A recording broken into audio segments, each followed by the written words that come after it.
জাতীয় কংগ্রেসের সভাপতি হয়েছিলেন।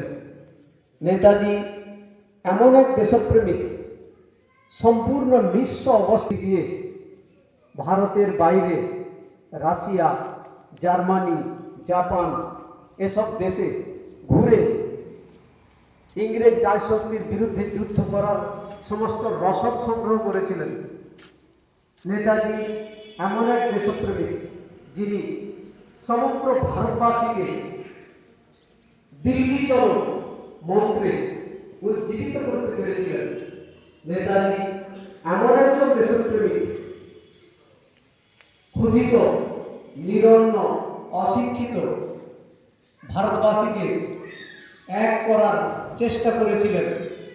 তিনি হয়তো সফল হতে পারেননি, কিন্তু ইংরেজ রাজশক্তির ভিত্তিকে নাড়িয়ে দিয়েছিলেন।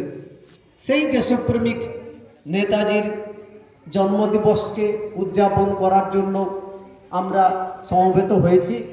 ছাত্রছাত্রীরা আগ্রহের সঙ্গে বিদ্যালয়ে এসেছে, এটা খুবই ভালো। নেতাজির প্রতি ভালোবাসা টান আমাদের সকলেরই থাকা দরকার। আজকে এই ক্ষুদ্র অনুষ্ঠানের শুরুতে আমরা উত্তোলন করব ভারতের ত্রিবর্ণ রঞ্জিত